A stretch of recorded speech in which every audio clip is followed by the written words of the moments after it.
buenos días, soy Iker Ayestarán, residente de tercer año del Hospital Universitario de Navarra y voy a hablar sobre las fracturas vertebrales osteoporóticas. Este es el índice que voy a seguir, daré una breve introducción al tema, unas pinceladas sobre el diagnóstico, os presentaré la herramienta FRAX, las distintas clasificaciones que se han ido utilizando, cómo prevenir este tipo de fracturas y finalmente el tratamiento. Empezando por la introducción, la osteoporosis es una enfermedad en la cual hay una disminución de la densidad mineral ósea, concretamente se habla de osteoporosis cuando está superior a 2,5 desviaciones estándar respecto al valor promedio de un adulto sano del mismo sexo. Esto conlleva un deterioro de la microarquitectura que produce una pérdida de la resistencia y conlleva un aumento de la fragilidad y riesgo de fractura. La incidencia de la osteoporosis se encuentra en aumento debido al desarrollo demográfico y del envejecimiento poblacional. Este aumento de la incidencia de la osteoporosis produce a su vez un aumento de la incidencia de fracturas osteoporóticas, lo que produce una serie de consecuencias tanto a nivel de salud como a nivel económico, ya que produce un aumento de la morbilidad y de la mortalidad. Dentro de las fracturas osteoporóticas, las más frecuentes son las fracturas vertebrales que conllevan alteraciones biomecánicas, como por ejemplo podría ser la cifosis por colapso, el dolor crónico y en algunos casos la estenosis de canal. Este tipo de fracturas vertebrales osteoporóticas presenta una gran cantidad de problemas a los cirujanos de columna, y es que los pacientes suelen presentar problemas cognitivos, lo que dificulta la adherencia al tratamiento, y además presentan una serie de comorbilidades y polifarmacia que nos limita en cuanto al uso de determinadas terapias. Sin embargo, el punto en el que me quiero centrar hoy es la falta de una clasificación que ayude a guiar cuáles deberían ser las medidas terapéuticas más óptimas en cada caso. Los factores de riesgo de las fracturas osteoporóticas se pueden clasificar en no modificables, como serían la edad avanzada, el sexo femenino, la raza caucásica y las historias tanto familiares como personales de fractura. En cuanto a los modificables o potencialmente modificables, tenemos aquellos que se encuentran en el grupo de las deficiencias de las hormonas sexuales, como sería el déficit estrogénico o la menopausia precoz, y aquellos que corresponden a los hábitos de vida, como el tabaquismo, el alcoholismo, la baja actividad física, el bajo consumo de calcio, entre otros. Del diagnóstico comentar que la técnica estándar y el gold estándar es la radiografía simple, sin embargo hay que tener en cuenta que más de 2/3 de las fracturas son asintomáticas, por lo que muchas de ellas se diagnostican de manera incidental cuando se llevan a cabo estudios para diagnosticar otro tipo de patologías. Esto da lugar a que 3 de cada 4 fracturas no sean diagnosticadas en el momento agudo y que muchas de ellas no puedan ser datadas por la falta de radiografías previas. En estos casos es cuando hay que recurrir a otro tipo de pruebas, como podría ser la resonancia magnética, en la cual si observamos edema o aumento de captación a nivel del foco de fractura, pues nos indicaría que nos encontramos ante un proceso agudo. De la herramienta FRAX, pues nada, comentar que el diagnóstico de la osteoporosis, a pesar de que se base en la densitometría ósea, hay que tener en cuenta que la osteoporosis en sí no conlleva un problema de salud como tal, sino que el riesgo de la osteoporosis es el aumento de la probabilidad de sufrir fracturas, por lo que la toma de decisiones terapéuticas no debería basarse tanto en los valores de densitometría ósea, sino más bien en el riesgo de presentar fracturas. Basándose en estos, como se creó la herramienta FRAX, es una herramienta que nos dice el riesgo que presenta una persona a los 10 años de presentar fracturas osteoporóticas, tanto de cadera como del resto de fracturas osteoporóticas globales. Los parámetros que tiene en cuenta son la edad, el sexo, el peso, la estatura y otras variables como sería la fractura previa, los antecedentes familiares de fractura, el tabaquismo, la toma de corticoides, la artritis reumatoide, la osteoporosis o el consumo de alcohol, junto con la densitometría ósea. Hay que tener en cuenta que todos estos valores no puntúan de la misma manera en cuanto al riesgo de fractura, y es que sobre todo las fracturas previas o los antecedentes familiares junto con la toma de corticoides son los que aumentan más el riesgo. ¿Qué ventajas tiene esta herramienta? Pues bueno, por un lado nos ayuda a identificar a aquellos pacientes que presentan un elevado riesgo de presentar fracturas y por lo tanto más se beneficiarían del tratamiento preventivo. Además, también podemos detectar aquellos pacientes que habiendo sido diagnosticados de osteoporosis y recibiendo tratamiento farmacológico, podemos detectar aquellos que presentan bajo riesgo de fractura y por lo tanto podríamos retirarles el tratamiento farmacológico. También es útil para los pacientes porque presentarles los resultados de manera numérica es más entendible en cuanto a los beneficios y riesgos que puede presentar el hecho de iniciar el tratamiento farmacológico o no. Existen una serie de puntos de corte a partir de los cuales se indica iniciar el tratamiento farmacológico. En el caso de que el riesgo de fractura de cadera sea superior a 3, deberíamos iniciarlo, así como si el riesgo de fractura principal que no sea de cadera es superior al 10% sin la densitometría ósea o superior al 7,5% con la densitometría ósea. De las clasificaciones, comentaros que la mayoría se han ido utilizando de manera histórica, sobre todo para fines epidemiológicos y pronósticos, sin tanta importancia en el ámbito asistencial. La más conocida de todas ellas es la clasificación de AO-Spine, que pretende clasificar las fracturas de origen traumático. Por lo tanto, esta clasificación no es extrapolable a las fracturas vertebrales osteoporóticas. Posteriormente surgió la clasificación de Genant, es una clasificación semicuantitativa, la cual se basa en la pérdida porcentual de la altura del platillo vertebral. Así determina 3 grupos en función del porcentaje. El grupo 1 o grado 1, en el que la pérdida de altura se encuentra entre el 0 y el 25%. El grado 2, cuando la pérdida es entre el 25 y el 40. El grado 3, cuando es superior al 40. Además, las diferencias si estas afectan a la columna anterior, a la media o a la posterior. ¿Qué ventajas tenía? Pues que era bastante útil como herramienta diagnóstica y pronóstica, por lo que se utilizaba mucho en estudios epidemiológicos. Sin embargo, hay que tener en cuenta que no tiene en cuenta las fracturas por distracción y que presenta cierto punto subjetivo. Otra clasificación es la clasificación de Sujita, que es una clasificación meramente morfológica. Tenemos distintos tipos, como por ejemplo la de frente hinchado, en la que hay una protrusión de la pared anterior, la de tipo arco, donde hay un pellizco de la pared anterior junto con un hundimiento del platillo superior, la de tipo proyección, donde encontramos una protrusión del 50% de la pared anterior, la tipo cóncavo, donde hay un hundimiento del platillo vertebral, y la tipo dentada o abollada, en la que encontramos un pellizco de la pared anterior. Esta era útil sobre todo para determinar el pronóstico de las fracturas. Así se vio que los tipos 1, 2 y 3 presentaban mal pronóstico debido al elevado riesgo de cifosis posterior, mientras que los tipos 4 y 5 presentaban buen pronóstico con altas tasas de consolidación. Debido a que no existía una clasificación, por lo tanto, que nos guiase en la toma de decisiones terapéuticas, en el año 2010 la Sociedad Alemana de Ortopedia y Traumatología creó un grupo de expertos cuya finalidad era realizar una clasificación basada en los principales estudios radiológicos y que se subdividía en 5 subgrupos. La clasificación es esta. El tipo 1 son aquellas fracturas vertebrales que no se diagnostican mediante radiografía ni escáner, debido a que no presentan alteraciones morfológicas. Lo único que observamos es un edema en el cuerpo vertebral en la resonancia magnética. Las tipo 2 son las que afectan a un platillo vertebral sin afectación de la pared posterior. Las tipo 3 son las que afectan a un platillo vertebral con afectación superior a un quinto de la pared posterior, ya se consideran fracturas inestables.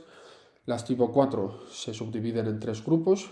Primero tenemos aquellas que afectan al platillo vertebral superior, inferior y a la pared posterior. Luego tenemos las fracturas por colapso, en las que hay una pérdida de altura superior al 50%. Y finalmente las tipo pincer, todas ellas también inestables. Por último tenemos el grupo 5, en las que se encuentran las fracturas vertebrales por distracción o por rotación.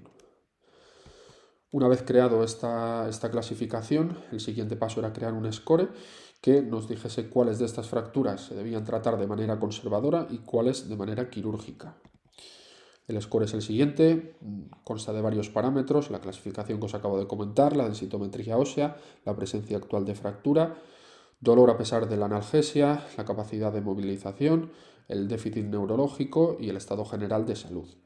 En función de si están presentes o no estos parámetros, se otorga una puntuación y la suma de todas las puntuaciones de los parámetros que he descrito da lugar a un valor final que, si se encuentra entre 0 y 5 puntos, indica que el tratamiento ha de ser conservador. Si es superior a 6, que el tratamiento ha de ser quirúrgico, y si es igual a 6, pues se pueden plantear ambas opciones. Además, hay que tener en cuenta que los pacientes que presentan esta serie de fracturas pueden presentar cambios clínicos a lo largo de la primera semana, por lo tanto, se recomienda revalorarlos entre los 4 y los 7 días para ver si hay algún cambio en cuanto a la clínica y el score, y si hay algún cambio, lo que nos indicará el tratamiento que debemos seguir es el último valor de score que obtengamos. De la prevención, pues es importante hacer hincapié en el abandono del hábito tabáquico y del consumo de alcohol, ya que se ha visto que disminuye los niveles de calcio, afectan a la función hepática y aumentan el riesgo de caídas. El ejercicio físico también es importante, ya que ayuda a aumentar la densidad mineral ósea y además aumenta la fuerza y el balance muscular. Los estudios diversos que se han realizado determinan que consiguen reducir el riesgo de fracturas en un 10%. La prevención de las caídas también es importante, ya sea con medidas físicas, como podría ser el uso de andadores, del calzado adecuado, graduar correctamente la vista y tener bien controlada aquella medicación que pueda producir caídas, como por ejemplo las benzodiazepinas o los diuréticos. La suplementación con calcio y vitamina D también es importante. En cuanto al tratamiento, la mayoría de casos se beneficiarían inicialmente de un tratamiento conservador que se basa en 4 pilares. El reposo inicial en cama, que debe ser lo más breve posible, ya que se ha visto que un reposo prolongado no solo no aumenta las tasas de consolidación, sino que conlleva una serie de complicaciones o comorbilidades, como podría ser la pérdida de fuerza muscular, que se calcula que puede ser de en torno a un 12% en la primera semana. El tratamiento analgésico se basa en AINES, paracetamol y opioides, eligiendo uno u otros en función de las características del paciente. La fisioterapia tiene como fin evitar la atrofia muscular y fortalecer la musculatura, sobre todo abdominal y de los extensores de la columna, para mantener así la columna estable. Y finalmente tenemos el uso de fajas y de corsés, que pretenden aumentar la estabilidad de la columna gracias al principio de fijación de 3 puntos. Reducen también los movimientos torsionales de la columna sin reducir en demasía la movilidad global de la columna, y los diversos estudios que se han realizado contribuyen o concluyen que aumenta la calidad de vida, disminuye el dolor y mejora la posición global de la columna. Del tratamiento farmacológico puedo decir que existen dos grandes grupos. En primer lugar tenemos el tratamiento osteoformador, concretamente la teriparatida, que se debe utilizar máximo durante 2 años mediante una inyección diaria y está contraindicada en casos de hiperparatiroidismo, antecedentes de metástasis óseas y radioterapia. Del tratamiento antirresortivo tenemos los bifosfonatos, que pueden ser orales, destacando el ácido alendrónico máximo pudiendo ser utilizado durante 5 años, y de los endovenosos destacar el zolendronato. Por otro lado, dentro del tratamiento antirresortivo tenemos también el denosumab, que se ha visto que es seguro hasta los 10 años. Este sería el esquema que deberíamos seguir en cuanto al tratamiento farmacológico de la osteoporosis. En caso de que no existan fracturas vertebrales osteoporóticas, el tratamiento de elección serían los bifosfonatos orales. Si el paciente no puede tomar estos fármacos por estar contraindicado, sobre todo en casos de reflujo gastroesofágico, pasaríamos a tomar bifosfonatos endovenosos o denosumab. Por otro lado, tenemos el caso en el que existe más de una fractura vertebral osteoporótica, una o más fracturas vertebrales osteoporóticas. En este caso, el tratamiento que utilizaremos será la teriparatida, y en caso de no poder ser utilizado, recurriremos al denosumab o a los bifosfonatos. ¿En qué casos nos deberíamos plantear entonces el tratamiento quirúrgico? Pues sobre todo en 2 escenarios. El primer caso, en el que no sea efectivo el tratamiento farmacológico, tratamiento conservador, que se define tal como cuando no hay un alivio del dolor, el alivio es mínimo, o para conseguir un alivio hemos de recurrir a dosis tan altas que producen efectos adversos. En este caso recurriremos a técnicas de aumentación como la vertebroplastia o la cifoplastia. En segundo lugar, tenemos los casos en los que hay afectación neurológica secundaria, donde se recomienda una cirugía convencional con descompresión, aunque posteriormente debatiremos este punto. La vertebroplastia es una técnica guiada por fluoroscopia en la cual realizamos una introducción de cemento óseo radiopaco a nivel del foco de fractura, lo que ayuda a aumentar la estabilidad en dicho foco de fractura y reducir el riesgo de colapso vertebral. De esta manera conseguimos aliviar el dolor y así aumentar la movilidad del paciente. Además, tanto la cifoplastia como la vertebroplastia, al estar constituidos por cemento de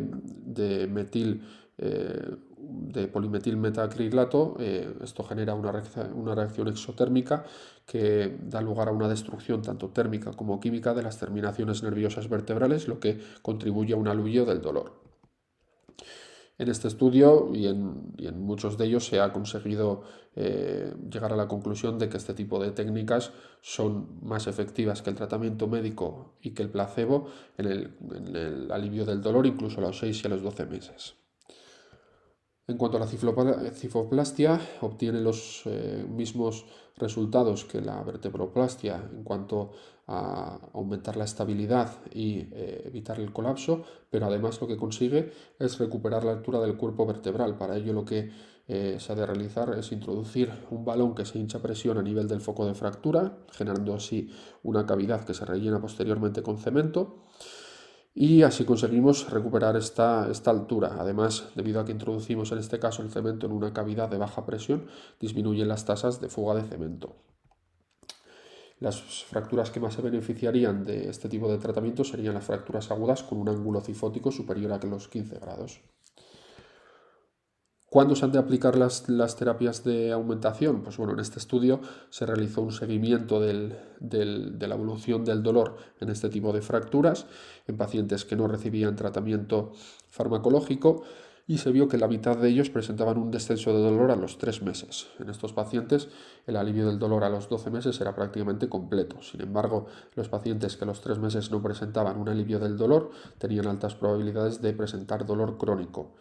Por lo tanto, llegaron a la conclusión de que no era ético mantener a los pacientes 3 meses con dolor con el fin de ver si este dolor cedía de manera espontánea o no, por lo que el punto de corte que se fijó a partir del cual se recomienda realizar estas técnicas se encuentra entre las 3 semanas y los 4 meses. La tasa de complicaciones de estas técnicas se encuentra entre el 2 y el 4%, encontrando complicaciones comunes al resto de intervenciones como podría ser la infección o el hematoma, algunas más específicas como la lesión neural.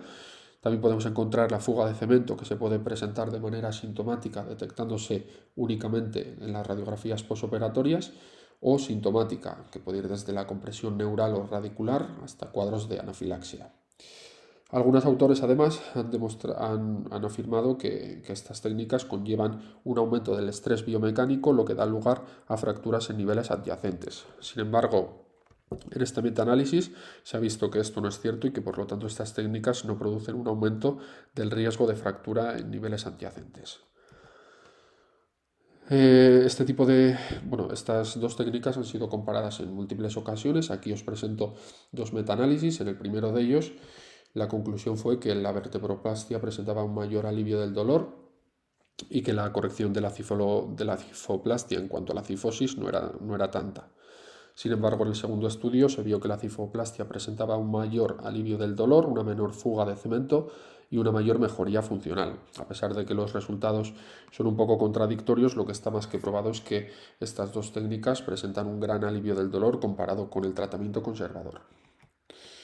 En los casos de afectación neurológica hay un mayor debate. En el primer estudio, en el que os presento en la izquierda, tenemos el caso de una mujer que presentó una clínica de afectación neurológica tardía debido a una fractura vertebral que se trató mediante una descompresión e instrumentación posterior. Los autores querían remarcar el riesgo que presentan estas columnas osteoporóticas de sufrir pull-out de la instrumentación. Esto lo representaron mediante unos vectores de fuerza que tenemos en la imagen A, y pensaron acerca de cuál podía ser el manejo de este tipo de pacientes en cuanto a la disminución de este riesgo de pull-out. Se les ocurrió entonces realizar osteotomías de sustracción pedicular para mejorar o disminuir la cifosis de esta columna y conseguir una disminución así de los vectores de fuerza de pull-out. Los resultados fueron satisfactorios, ya que en los 33 meses de seguimiento que presenta el estudio, la paciente no presentó ningún tipo de pull-out del material. Sin embargo, en el otro extremo tenemos el estudio que os presento a la derecha, en el cual los autores lo que pretenden transmitir es que la clínica neurológica tardía, a consecuencia de la cifosis residual que queda por las fracturas vertebrales osteoporóticas, no depende tanto de una compresión estática de la columna, sino que más bien se trata de una compresión dinámica.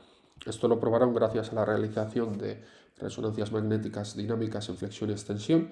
Podemos observar cómo en la resonancia magnética en flexión, que es la imagen que corresponde a la C, hay una compresión clara de la médula, mientras que esta se alivia con la extensión que se observa en la imagen D. Por lo tanto, concluyeron que en este tipo de pacientes no era necesario realizar una descompresión agresiva, sino que únicamente se podían beneficiar con una instrumentación y estabilización de la columna y aplicando técnicas de descompresión indirecta, como serían la ligamentotaxis. Lo cierto es que los resultados fueron prometedores, ya que la cohorte de 60 pacientes que presentaban, todos ellos mejoraron significativamente de la clínica neurológica. Como os he hablado anteriormente, dentro de la clasificación tenemos ciertas fracturas que son inestables, sobre todo las tipo 3, 4 y 5. Por ello a estas fracturas, además de las técnicas de aumentación, hay que aplicarles técnicas de instrumentación para dar estabilidad. Tenemos distintas opciones: asociar a las técnicas de aumentación técnicas de instrumentación, o si no, realizar una instrumentación anterior y posterior. Sin embargo, debido a los pacientes presentan baja calidad ósea, existe un elevado riesgo de mala integración entre la interfase del hueso y el tornillo, por lo tanto aumenta el riesgo de pull-out. ¿Qué posibles soluciones se pueden plantear ante este escenario? Pues bueno, por un lado tenemos los métodos que refuerzan la instrumentación vertebral, existiendo distintas opciones. Por un lado, aumentar los puntos de fijación, es decir, aumentar subir y bajar 2 o 3 niveles respecto al nivel de la fractura vertebral, consiguiendo así disminuir el estrés biomecánico en los puntos de fijación y disminuyendo el riesgo de pull-out. Otra posible opción es la de realizar montajes híbridos, asociar ganchos o alambres sublaminares a los tornillos pediculares, y finalmente podemos realizar también una asociación de conectores transversales o de crosslinks para aumentar así la rigidez del montaje. Otra opción es la de modificar el diseño de los tornillos pediculares. Podemos utilizar tornillos de mayor tamaño, tornillos más largos, de diámetros mayores, ocupando mayor espacio en el pedículo y aumentando así la superficie en contacto del hueso con el tornillo. Otra opción son los tornillos cementados, en los que se ha visto en los diversos estudios que pueden aumentar hasta un 250% la capacidad de resistir el pull-out. Finalmente hay otras opciones como los tornillos expansibles, que lo que producen es un cambio de morfología a nivel del cuerpo vertebral, lo que permite compactar el hueso que se encuentra a su alrededor, aumentando la densidad de hueso en contacto con el tornillo y disminuyendo el riesgo de pull-out en un 50%. Finalmente, podemos realizar también modificaciones en la técnica de colocación de los tornillos. Es importante tener en cuenta el tamaño del agujero piloto, ya que si este es muy grande, disminuirá la fuerza de agarre del tornillo, mientras que si es pequeño, aumenta el riesgo de fractura. Existen otras técnicas de colocación de los tornillos, como sería la fijación bicortical, pero presentan ciertos riesgos, y es que se pueden presentar lesiones neurológicas, como lesiones de las raíces sacras, o también lesiones vasculares, sobre todo de la arteria y de la vena cava. Existen también técnicas de colocación del tornillo cortical, distintas a las colocaciones tradicionales de los tornillos pediculares, que ayudan a aumentar la el agarre de los tornillos gracias a que tienen un mayor contacto con hueso cortical. Finalmente, para acabar, las recomendaciones de la sociedad alemana respecto a cada tipo de fractura vertebral. Los tipos 1 y 2 se recomienda tratamiento conservador y en el caso de que debido al score sea mayor que 6 se recomienda un tratamiento quirúrgico. Las técnicas indicadas son las técnicas de aumentación. En las tipo 3 se recomienda directamente el tratamiento quirúrgico, la aumentación asociando o no una instrumentación posterior. Las tipo 4, todas ellas requieren tratamiento quirúrgico. En la primera se recomiendan las técnicas de aumentación asociando instrumentación posterior o una instrumentación posterior larga. Posteriormente tenemos las colapsadas, en las cuales se indica la aumentación con instrumentación posterior o una instrumentación posterior con reconstrucción anterior. Y las tipo pincer, en las que lo más recomendado es realizar una instrumentación posterior asociando o no una reconstrucción anterior. En las tipo 5, lo recomendado por la sociedad alemana es realizar una instrumentación posterior larga. Y eso sería todo. Muchas gracias.